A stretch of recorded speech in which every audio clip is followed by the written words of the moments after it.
और अगर मैं ना आती तो मुझसे छूट जाती, क्योंकि आप लोगों से, बच्चों से मिलने का मुझे मौका मिला।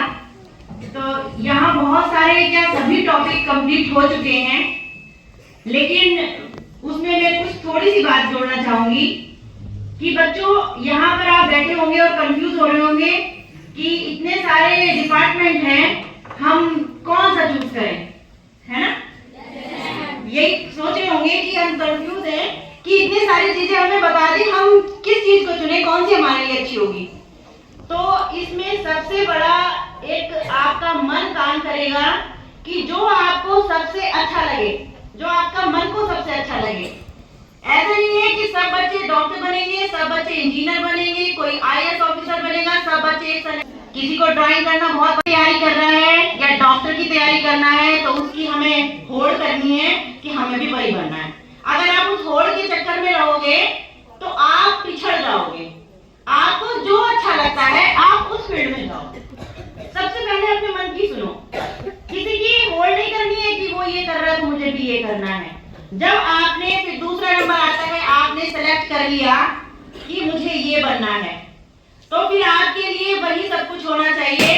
आपको उस गोल के आगे किसी और चीज को स्थान नहीं देना है जब तक वो प्राप्त न कर लो। कैसे? अगर आपने गोल सेट किया कि मुझे डॉक्टर बनना है, मैं एग्जाम्पल ले रही हूँ, ठीक है, या टीचर बनना है, तो आपको जब तक टीचर नहीं बन जाओगे आपको किसी दूसरे विषय में सोचना नहीं है। उसमें बहुत सारे रिस्ट्रिक्शन आएंगे आपके आगे। क्या क्या आएंगे? क्या क्या आएंगी आपके आगे? दुविधाएं आएंगी कि आज है ना, कल हमारा एग्जाम है परसों, और आज हमें जो है एक शादी में जाना है या एक पिकनिक पे हमारे साथ ही फ्रेंड्स जा रहे हैं और हमें जाना है। तो आपको दो में से एक चीज चूज करनी पड़ेगी, अपने गोल को चूज करना पड़ेगा, है ना? अगर आपने सेट, ना कोई पार्टी है ना कोई पिकनिक है, तो कोई बशर्ते आप अपनी बात समझ रहे होंगे, तो वो वाली चीज आपके सामने आएगी, लेकिन आपको प्राथमिकता अपने गोल को देनी है। ठीक है, ये गोल हुआ। जब आपका गोल पूरा हो जाता है तो उसके बाद आपको, आप जो बेटियां हैं हमारी, वो हमारे भारत की जो आधी जनसंख्या है, और आधी जनसंख्या है आप लोग, तो राष्ट्र बनाने में आपका एक महत्वपूर्ण योगदान है। अगर आप सक्षम होंगी, आप सबल होंगी, आप हिम्मतदार होंगी, आप एक मजबूत स्थिति में खड़े होंगी, तो हमारा देश मजबूत स्थिति में बिल्कुल बन के दिखाना है। और कभी भी एक चीज, और कभी भी डरना नहीं है। समझ में आई? कभी भी, चाहे लाइफ में कोई भी कितना भी बड़ा ऐसी चीज आ जाए जो आपको डराने की कोशिश करे, अपने आप को मजबूत रखना है और सब लोग आपके लिए प्रयास करेंगे, सब लोग आपके साथ खड़े होंगे। कभी भी आपको डरना नहीं है, और जो डराए ना उसको डरा के चलना है आगे। ठीक है?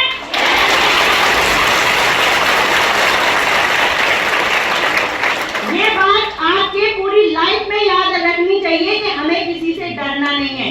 ठीक है? और दूसरी बात आती है, जब आप लोग अपनी दूसरे जीवन में प्रवेश करोगे, तब आपको ये नहीं सोचना, बहुत समझदारी से काम लेना है कि किस तरह से अपने परिवार को साथ लेके चलना है, किस तरह से उनका सम्मान रखना है, किस तरह से उनका ध्यान रखना है।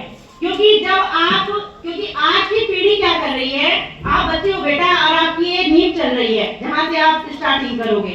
तो आप अगर इस तरह से सीख के साथ चलोगे तो आप अपना माइंड मेकअप करके चलना कि हाँ, हम यही करेंगे। ठीक है? जो अच्छी बातें होती हैं उसे लेना चाहिए, और जो गलत बातें होती हैं उसे छोड़ देना चाहिए।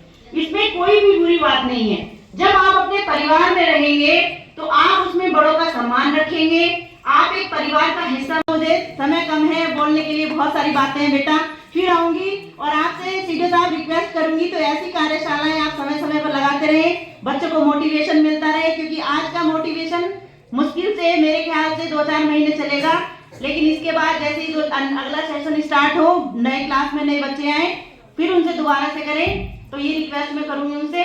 जय हिंद, जय भारत।